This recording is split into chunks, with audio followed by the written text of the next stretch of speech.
हुआ सीधा concept of total time और एक हमने पढ़ाया है concept of difference of time. ठीक है, यहाँ पर क्या होता है वो हम आपको थोड़ा समझा देते हैं। असल में यहाँ पर क्या है, ये आपने दूरी को मेरे भाई एक्स की गति से तय किया है और ये दूरी को आपने मेरे भाई वाई की गति से तय किया है, और टोटल टाइम मेरे भाई यहाँ पर कितना लगा है, तो टी लगा है। इसके टाइम में इसके टाइम को जोड़ने पर टी आएगा। ये मैं आपको थोड़ा बेसिक पढ़ा देता हूँ और फिर मेरे भाई यहाँ पर ये जो ट्रिक है हम आपको लगा करके दिखा देंगे, तो बड़े आसानी से बना पाओगे। टाइम बराबर मेरे भाई क्या हो जाता है, तो डिस्टेंस अपॉन में स्पीड हो जाता है, वहां पर क्या हो जाएगा, डी अपॉन में वाई हो जाएगा और ये इतना हो जाएगा। अगर आप डी को कॉमन ले लोगे तो सीधा सीधा 1/x में हम यहाँ पर 1/y को जोड़ेंगे तो हमारा इतना हो जाएगा। अगर हम आगे देखते हैं मेरे भाई यहाँ पर, तो सीधा सीधा कहेंगे x प्लस वाई और अपॉन में मेरे भाई एक्स वाई, और ये बराबर हो जाएगा। ठीक है, और अंत में मेरे भाई सीधा सीधा मैं आपको एक डिस्टेंस की वैल्यू बता देता हूँ क्या होगा, तो ये मेरे भाई हो जाएगा x y upon x plus y और इंटू मेरे भाई हो जाएगा यहाँ पर टी। ये मैं 1000 दफा फॉर्मूला पढ़ा चुका हूँ। अगर मैं अभी डायरेक्ट फॉर्मूला लिख भी देता ना, तो अभी मेरे भाई हमारे बच्चे ये कहते हैं सर आपने कहाँ से लिख दिया, इसलिए बेहतर था हम प्रूफ ही करके बता दिए। यानी कभी भी तुम यहाँ पर जो है किसी भी यात्रा को तय करते हो, आधा आधा तय करते हो, तो मेरे भाई यहाँ पर ये डिस्टेंस का फॉर्मूला होता है। अब जो क्वेश्चन था तुम्हारा यहाँ पर जिसमें तुम इतना शीशा लेदर कर रहे थे, इतना लीपापोती कर रहे थे मेरे भाई, उसको तुम अब डायरेक्ट उड़ा दो।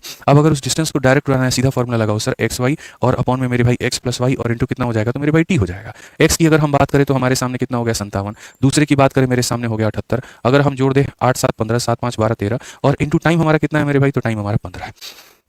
ठीक है, हम इसको सीधा सीधा काट सकते हैं। 15 से अगर हम काटेंगे तो मेरे भाई यहाँ पर 9 बार में, 3 से 3 बार में और 3 से मेरे भाई यहाँ पर 26 बार में, 3 से हमारा 19 बार में, ये हो गया। 19 का 6 गुना 114 का 4, 14 5 में 38 और मेरे भाई 14। ठीक है, सही तो है। ठीक है, 3 दूनी 6 सही हो गया मेरे भाई, और 3 से काटा इतनी बार में। 19 का 5 गुना 95, 6 गुना 114 इतना 38 और मेरे भाई यहाँ पर कितना हो जाएगा, तो 19 का 2 गुना 38 और मेरे भाई 494। यानी एक तरफ की दूरी 494 है, तो टोटल दूरी हमारी कितनी होगी, तो टोटल मेरे भाई इसकी डबल हो जाएगी, तो इसकी डबल हो जाएगी तो मेरे भाई 988 हो जाएगा, और 988 कितना होगा, तो सी होगा। हम इस